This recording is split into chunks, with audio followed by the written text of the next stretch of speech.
tulifanya uchaguzi mwaka huu pale mwezi wa kwanza, ambao ulikuwa ni uchaguzi wa kidemokrasia kuliko chaguzi zote ambazo zimewahi kufanyika ndani ya nchi yetu, na huenda ikawa hata ni kwa East Africa. Mimi nilikuwa timu Mbowe, na nyie waandishi wa habari mtakuwa mnakumbuka vizuri sana. Nilikuwa ni yule timu Mbowe kufa kupona. Nilifanya wajibu wangu kama mjumbe, kwa sababu katika chaguzi zote kama ambavyo wamesema wenzangu, lazima kuwe na pande mbili. Unapokuwa kwenye uchaguzi alafu mtu mwingine anasema yuko neutral, huyo mtu sisi tunamuita ni mnafiki. Katika chaguzi zote lazima kuwe na pande mbili, lazima uchague upande. Na mimi nilitumia haki yangu ya kikatiba, nikachagua kuwa upande wa Mheshimiwa Freeman Aikaeli Mbowe. Tumeshiriki uchaguzi, yaliyofanyika kwenye kampeni yamefanyika, wajumbe wamepiga kura zao, mshindi amepatikana. Alipatikana Mheshimiwa Tundu Antipas Lissu. Matokeo yalikuwa magumu sana, yaliuma. Mimi nilitokea mlango wa nyuma, nikaenda kulala, kwa sababu nilisema hapa nikiongea na mtu nitalia, hapa nita break internet sasa hivi. Kwa hiyo nilitokea mlango wa nyuma nikaenda kulala. Kwa sababu gani? Matokeo yalikuwa magumu. Hakuna mtu ambaye alitegemea timu yetu ingefanya nini, ingeshindwa.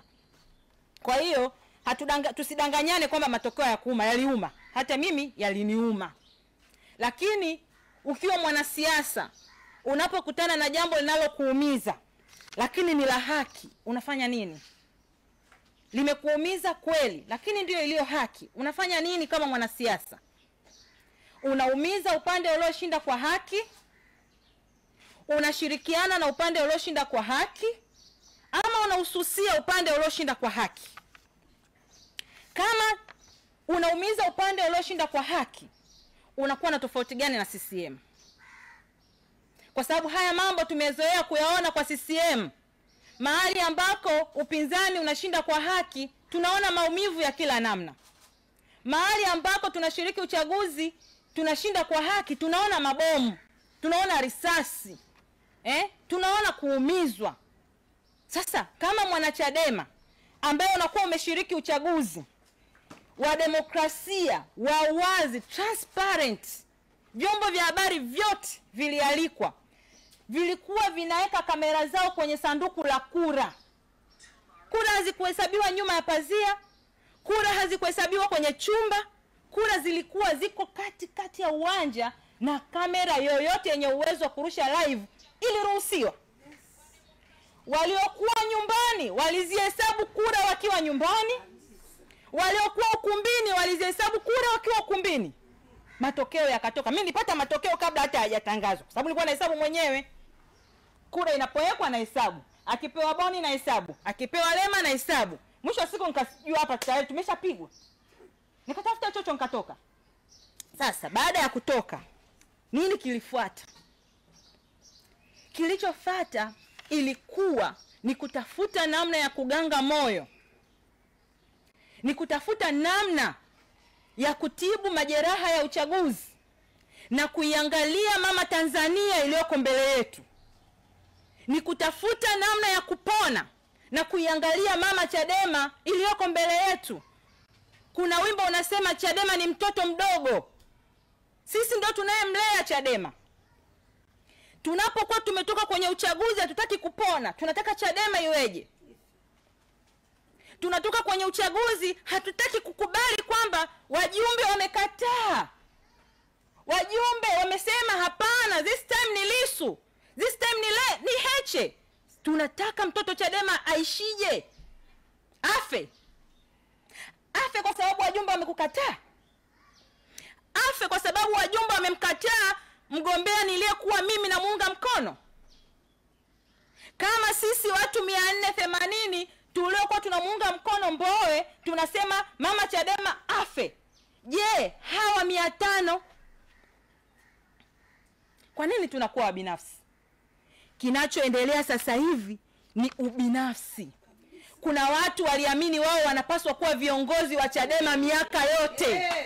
Kuna watu walijimilikisha hiki chama, waliamini wao wataendelea kuwa manaibu, makatibu, waliamini wao wataendelea kuwa wajumbe wa secretariat, waliamini wao ndio wanaopaswa kuandaliwa viti, kupigiwa saluti na kila namna ya heshima, lakini hawataki kuheshimu wenzao. Huu ni ubinafsi. Ni ubinafsi wa hali ya juu. Wanasema kwamba wanabaguliwa. Wenzangu wameongelea swala la kubaguliwa. Mimi nimezunguka kwenye ziara ya no reform no election kanda mbili. Nimeenda kanda ya Nyasa, nimeenda kanda ya Kusini. Na wengine walikuwa wanahoji ninaenda kama nani. Ngoja leo niwajibu.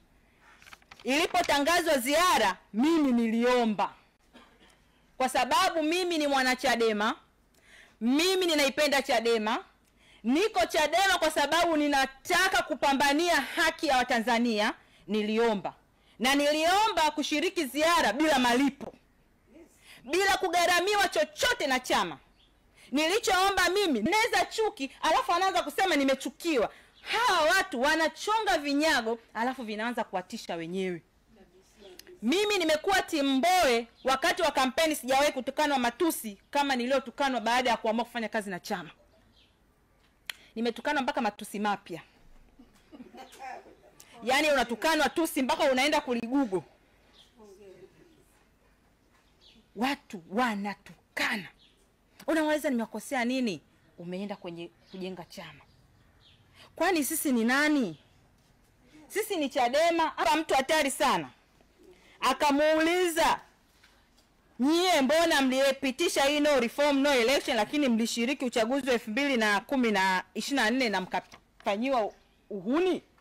Anasema walipoona wao hawana mikakati waliamua kufanya nini? Kushiriki hivyo hivyo. Hebu fikirieni huyu mtu ni muflisi wa fikra kiasi gani? Yaani yeye amekuwa kwenye hiki chama miaka 20. Ametupeleka kwenye chaguzi, kwenye hiki chama chaguzi zaidi ya tarapigwa, tunanyang'anywa. Watanzania wanamwambia usijali baba, tuko pamoja, tunaanza urapigwa, tunanyang'anywa. Watanzania wanamwambia usijali baba, tuko pamoja, tunaanza upya. Anatupeleka kwenye uchaguzi, CCM wanatunyang'anya. Anawaambia sasa hivi tutakuwa na mkakati mpya. Tukifika kwenye uchaguzi hana mkakati. Anatupeleka tena kwenye uchaguzi ule ule. Chaguzi 3 tunatupeleka tena kwenye uchaguzi ule ule. Chaguzi 3 tunapigwa, tunanyapigwa, tunanyang'anywa. Hata tukishinda hatutangazwi chini ya uongozi wake. Leo anasema tutumie mbinu zile zile za kwake. Viongozi wanamwambia hizo tumezitumia sana, hazijaleta majibu, tutumie hii mpya. Miezi 3 anashindwa kuwapa imani viongozi. Huyu mtu ni binafsi kiasi gani? Ubinafsi wa ajabu. Ubinafsi wa ajabu kabisa. Katika kipindi hichi Chadema inaungwa mkono na taasisi mbalimbali. Ndani ya miezi 3 tunaungwa mkono na taasisi za kidini, tunaungwa mkono na mashirika ya haki za binadamu. Tumeona mpaka Amnesty wamekuja hapa.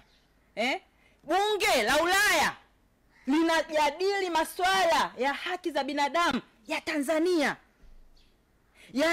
Bunge la Ulaya linatuunga mkono, lakini mtu tuliyekuwa naye hapa, tunayeteseka naye, yeye anaona hata pamoja na hayo haiwezekani. Huyu mtu ni binafsi kiasi gani? Wakati tuko katika mambo haya, Padri Kitima anavamiwa, anapigwa. Yuko katika hali mbaya hospitali. Tukiwa tunaongelea mambo haya, Mdude hatujui yuko wapi. Amechukuliwa na watu waliojitambulisha ni polisi. Alafu mtu ambaye tumemwamini miaka yote, mimi tangu nikiwa binti, mimi sijawahi kuwa chama kingine, leo anatuambia twendeni hivyo hivyo, tukauawe tena. Hawa watu kama sio walikuwa wanatuuza, maana yake ni nini? Ni duka limefungwa. Hapa palikuwa pana biashara ya watu, imefungwa. Biashara imefungwa bwana. Haiwezekani. Ulikuwa ndio wakati wa kukaa pembeni, uanze kuwapa mbinu walioko kwenye kiti. Uambia njia hiyo tulifeli, lakini ukipita hivi tunatoboa. Hiyo tulijaribugi, lakini ikashindikana, tufanyeni hii. Lakini yeye anaona ni wakati wa kwenda Chauma. Hiyo Chauma hakuiona miaka 20 iliyopita. Hiyo Chauma imeanzishwa jana. Ina wanachama wapya kutoka mbinguni. Sasa kama ubunge unatolewa na wananchi, chama chenye wapiga kura wengi ni kipi? Yaani kuna muujiza gani ambao utaitoa Chauma kwenye namba iliyokuwa inashika huko wakati wa chaguzi, leo ipige vyama vingine vyote, ipige Chadema yenyewe kae namba 2, ikitoka CCM yenyewe kae namba 2? Kuna muujiza gani? Ni watu waliozoea mapatano, waliozoea mapendano kama anavyosema Mheshimiwa Lissu, hawawezi kuyaacha. Sasa hivi wanafanya mapendano na CCM. Na wananchi wa sasa hivi sio wajinga. Teknolojia inatusaidia. Wanapoongea leo tunapata dakika hiyo hiyo walichokiongea mwaka jana. Tunawaona jinsi ambavyo ni watu wenye ndimi mbili. Kigaira alisimama Arusha akasema kama hakuna reforms hakuna uchaguzi. Leo anabadilisha, anasema nilisema kama hakuna reform tutaenda hivyo hivyo kwenye uchaguzi. Unapokuwa mtu mzima tunategemea uwe na hekima. Tunategemea tujifunze hekima kwa watu wazima, lakini kumbe hata wahuni bwana wanazeeka. Umeona? Hata wahuni wanazeeka. Watu wanasema hawapendwi. Mambo ya ajabu sana bwana. Mtu anasema eti yuko kwenye chama cha upinzani ambacho kirungu ni dakika yoyote, kutekwa ni dakika yoyote, polisi wanaweza wakaja muda wowote kwenye biashara yako, unaweza TRA wakakubambikia kodi muda wowote, eti mtu anahubiri kupendwa. Upendwe na nani rafiki yangu? Uko Chadema. Nani akupende? Nani akupende? Polisi akupende? CCM? Unataka upendwe na nani? Hao viongozi waliotoka madarakani walikuwa wanawapendaje? Mbona mjatuadisia kwamba wakati wa uongozi ule mlikuwa mnapewa mahaba ya namna gani? Mlikuwa mnapewa nini? Mnalipiwa kodi? Mlikuwa mnapewa hela za kula? Mlikuwa mnapewa nini ambacho katika uongozi huu hamkipewi? Ambacho wewe uwezi kualikwa kwenye vikao kama kwa nafasi yako wewe ni katibu ama ni mjumbe, vikao vimeitishwa na sasa wewe hujafanya nini? Hujaalikwa. Kwa hiyo unaona kwamba hupendwi, hawanipendi. Au watu walikuwa wanaendaga kwenye vikao vya mbuzi choma na bia na sasa wanaenda hawakuiti tena. Hawajatueleza watu hayo mapendo. Huko kupendwa ni kwa namna gani? Ambapo uongozi uliopita ulikuwa unawapenda sana, na bahati mbaya wanaolalamikia hivi ni wamama wenzangu. Jamani, hizi siasa zinahitaji roho ngumu. Kama upo Chadema kwa ajili ya kusubiri upendwe, utachelewa sana. Hapa kila mtu anawaza no reform, no election. Ni namna gani wananchi wataielewa no reform, no election? Ni namna gani wananchi wataiunga mkono no reform, no election? Na mpaka tunapata sheria za uchaguzi na kanuni za uchaguzi, tunaingia kwenye uchaguzi ulio huru na haki. Hakuna mapendano. Hakuna vikao vya bia na nyama choma za bure huku. Kama mtu unaona huwezi kwenda na hii speed, Mheshimiwa Lissu alisema anayetaka atabaki, asiyetaka njia nyeupe. Hakuna atakayeshikiwa nini? Bastola. Mheshimiwa Heche akasema Chadema sio gereza, wala huku hakuna mishahara ya watu kupewa hela tu ovyo ovyo ili wawe Chadema. Ukiona Chadema sio ile unaoitaka wewe, njia ni nyeupe. Lakini mnapoondoka msitunge uongo. Nendeni kimya kimya, tutawaheshimu. Kajengeni vyama mnavyoviona vitawapa hayo mapendano. Hivyo vyama vitakavyowapa ubunge wa kutoka hewani. Hivyo vyama ambavyo itabidi viue wengine ili hizo damu zao zihalalishe wewe kuwa mbunge, nenda. Sisi tumesema hatutapeleka watu kwenye uwanja wa vita ili ndugu zetu wakapigwe risasi, ili watu wakakatwe mikono, ili mimi niwe mbunge, ili fulani ashinde. Hatutapeleka. Kila tunapofanya uchaguzi lazima tukazike. Juzi 2024 uchaguzi wa serikali za mitaa. Nyinyi ni waandishi wa habari, mmeripoti vifo vingapi? Huo ni uchaguzi wa serikali za mitaa tu. Kila tunapoingia kwenye uchaguzi lazima tuzike. Yaani ili wewe uwe mwenyekiti wa serikali za mitaa lazima uzike. Ili uwe mbunge lazima uache kuna wengine vilema, uache wengine wajane. Uchaguzi wa namna gani huu? Sisi tunataka uchaguzi huru na haki. Kanuni za uchaguzi zimetengenezwa kwa ajili ya kuwafeva CCM. Yaani CCM kila anapoingia kwenye uchaguzi akiona hii kanuni hii ilikuwa inasaidia Chadema ipate kura, anaenda kuiminya. Tulikuwa tukiingia kwenye uchaguzi kanuni ni mbovu. Mapolisi wanaweka kura kwenye maboksi ya kura. Mawakala wetu hawana cha kufanya, wanachukua nini? Video. Wanachukua video, wanatutumia, tunawapa waandishi wa habari kwamba jamani onyesheni dunia hiki kinachoendelea. Wameona hilo ni baya, wameamua kusema hakuna kuingia na simu. Fikiria ni uchaguzi wa namna gani huu? Hata kuonyesha dunia jamani oneni. Huyu ni polisi amevaa uniform, ana kibegi, anadumbukiza kura kwenye box. Kusema tu dunia ona. Hawataki, wameitungia kanuni. Hakuna kuingia na simu. Huo uchaguzi unaenda kutoboaje? Huo uchaguzi unautoboa kwa muujiza gani? Ama ndio tunabidi tukakae mezani na CCM tuambie basi tuacheni yale matano. Tuanze kukubaliana. Sisi tumekataa. Viongozi wetu wamekataa, tena wamekataa kwa vitendo. Na huyo anayesema Chadema inakufa, mimi namwambia aende akaangalie mkutano wa jana Mwanza. Akauangalie tena. Akafuatilie ziara inayoendelea sasa hivi Miamia kanda ya Serengeti. Alafu aje tena aseme Chadema inakufa. Chadema itakufa kwa viongozi 10 kuondoka. Viongozi 20. Mimi nawaambia hawa watarudi. Kabla jua halijakuchwa hawa watarudi. Kwa sababu wenye mradi wao ndio wanaojua faida huo mradi. Hawa wenzangu na mimi wanaobebwa watarudi. Na sisi tuko tayari, watakapoona huko mambo sio, tutawapokea kama mwana mpotevu alivyorudi kwa babaye. Wakati tukiendelea na hii press hapa, nimeona habari inayosema Mheshimiwa Naibu Katibu Mkuu Bara Mheshimiwa Golugwa amekamatwa akiwa uwanja wa Taifa. Amekamatwa. Hata wao polisi waliomkamata hawakutoa taarifa muda wote huo kwamba wamemshikilia Mheshimiwa Golugwa. Tumeanza kuja kuzipata taarifa saa hizi mchana huu. Na inasemekana amepigwa vibaya mno. Wanaotoa taarifa wanasema alikamatwa pale na amepigwa vibaya mno. Mheshimiwa Golugwa alikuwa akielekea Ubelgiji kushiriki mkutano wa IDU, International Democracy Union. Yaani bunge la Ulaya limetoka kujadili juzi. Sasa sijui wamejua Golugwa anaenda kuwasemelea tena, wamemzuia. Tumemsikia Mheshimiwa Rais kwa mdomo wake anawauliza wanahabari wanapata faida gani nchi ikisemwa vibaya. Mama Samia na kuita mara 3.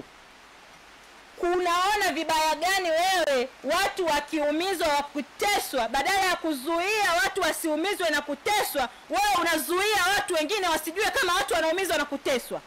Wewe ni mama namna gani? Unataka kumpigia mtu chumbani katika kuta ambazo watu wengine hawaoni ukiwa unamuumiza mtu. Dunia imeona. Wanahabari kazi yao ni kuonyesha dunia mambo yanavyoendelea, sio kutoa mawazo yao, wala sio kuremba wala kuficha vingine. Mwanahabari kamera yake inatakiwa ichukue tukio kama lilivyo. Atakayeamua ni haki ama si haki ni mwananchi anayetazama. Leo unawahoji eti wanapowatumia BBC, Al Jazeera wanapata faida gani? Ngoja nikwambie faida tunazozipata.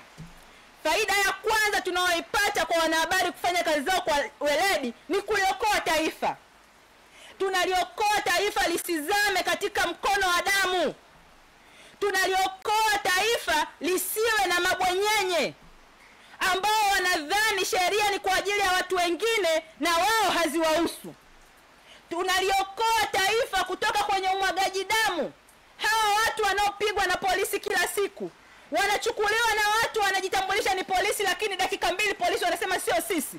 Tumepigwa pale Kisutu, nimevuliwa nguo pale Kisutu. Eti wale umati wa wanawake wote ulionivua nguo na kunichukua, Mulilo anasema wale hawakuwa polisi. Sasa walikuwa ni nani? Wanahabari wanapotoa uthibitisho kwamba huyu dada alikuwa katikati ya kundi la polisi, maana yake anasaidia taifa lisizame. Kama ulikuwa ujui mama, wanahabari wanapofanya kazi kwa weledi wao, wanalisaidia taifa kusimama katika misingi yake ya haki.